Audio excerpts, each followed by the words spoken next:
Welcome to Backseat Reviews. Today's Backseat review, Iron Man 3. I suppose I should throw out the spoiler warning. Spoiler alert. Here we go. This is real.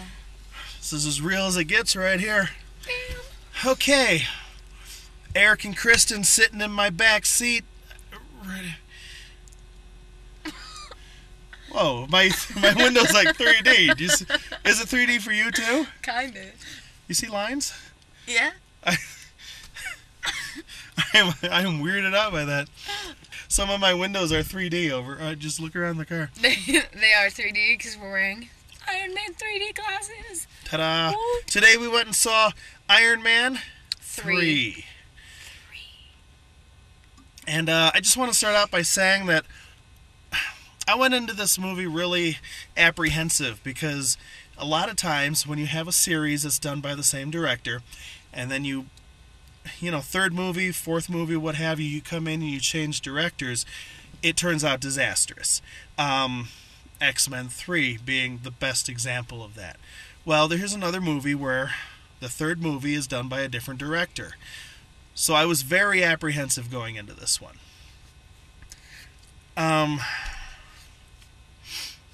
The 3D's gone. It is. We're fogging up your windows, though. Yeah, people are going to be wondering. We're doing. Iron Just to Man say 3. it's really cold out right now, so I had to put that in there. It is cold. It's May 3rd, and it's damn cold. It's like 30 degrees or lower. So The movie theater was cold. It was cold in there. It was cold, so I'm not alone. Yeah. The movie was entertaining. It was entertaining. It was, they brought the humor back that I liked in the first one. Yeah. The humor from the first and even Avengers they brought back. But for me, it was, in a lot of ways, it was almost lackluster. There were a few plot twists that really let me down. I don't know. You flash back to the 1990s when Tony Stark encounters the long-haired Guy Pearce. He's a geeky scientist type. Take Edward Nygma from Batman Forever and plug him into that character. And you have his character at the beginning of the movie. From there, you have a terrorist group running around that's led by the Mandarin, who's very, like, Bin Laden related. He keeps making films, breaking up his terrorist activities and proclaiming what he plans to do next. Iron Man's depressed and anxious all the time. But he doesn't grow a depression beard like Bruce Wayne seems to keep doing. The glowy people were kind of weird. Who? The glowy people. Genetically enhanced people. I think they should have explained how they got there. And more. I was... Like, at 1 second, they're like, oh, we can alter because there's a hole in the brain. That's and then right. all of a sudden, they had these red glowy people that could... Guy Pearce comes in and he's like sexy. He's got his hair all cut and slicked back because, it's 2013. Sexy. Yeah, he's just like, here, look, this is my brain. And you're looking at like a materialization, like a hologram of his brain. Next thing you know, there's glowy people running around, which I guess kind of tie into that. It's not really explained, but I think they should have explained it. Yeah, and you keep seeing the Mandarin from shots. And, through quick shots... you see, like, the rings on his hand, and anyone who knows the comics knows the Mandarin had 7 rings of power that gave him, like, unearthly powers. And it just... I don't know. Let's just say the movie had a few twists to it that were not exciting. No. The action was great. The effects were great. The ending was unknown. It was a confusing letdown, to be honest with you. But like every Marvel movie, you have to stay after the credits. They did have something after the credits, so... Best part of the movie for my money. For this guy's money. But... I think Iron Man will remain, though. I don't think he's going anywhere. I don't know. I see, and that's the problem, is... Without giving anything away, the movie was made almost as though they were writing Iron Man off. Like, this is the final Iron Man movie, no more Iron Man. Was kind of the direction they were going with it. Like I don't Transformers think it 3, is where the they wrap it last all one. up and it's like, okay, the end. Maybe. I think he'll come back. Well, I guess we'll see. I guess so. I'll have to wait a while. But Or since they have a steady Hulk character. finally. Yeah, they'll start swapping What was it, like Robert Lou, Downey Jr. out. Lou something, Edward Norton. Lou? Yeah, like Lou.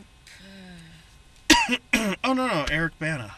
Yeah, but there was one Oh, Lou before Ferrigno. him. Yeah, Lou Ferrigno. He was the TV show guy. Yeah. And I was a little weirded when they first brought the child in, the kid. Oh, yeah. Because any movie with a kid is bound to go downhill. Quick.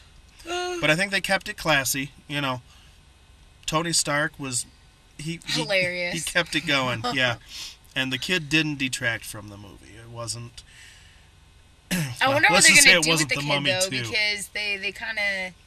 I don't know, like, the kid seems... Oh, maybe he's the next Iron Man.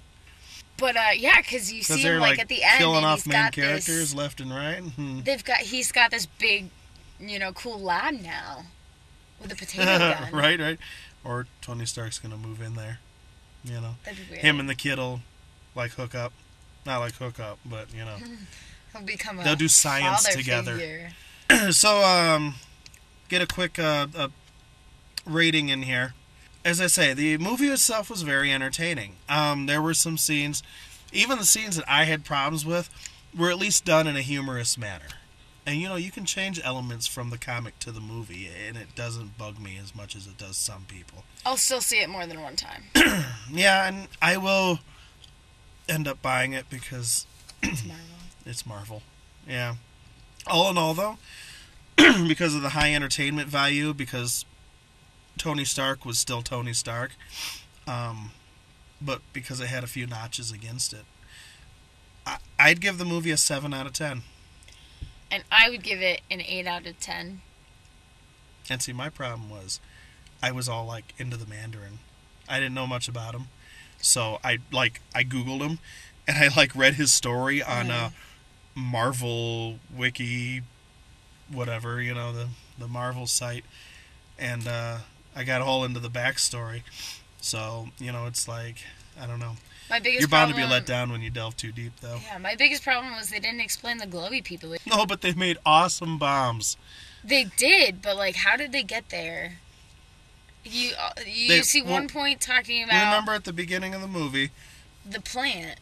Edward Nygma, I'm sorry, Guy Pearce, he comes in and he's like, I have a formula here that allows you to access the brain. And then there's glowy people. Yeah, but that doesn't... I mean, you could do anything with accessing the brain. Yeah, there were a few plot holes. So... Oh, and the cops are driving by. They're checking us out. Oh. So, we gotta go. He's pulling over. Yeah, he is. We gotta go. Eric and Kristen checking out. Until the next movie. Bye-bye. Bye. Everything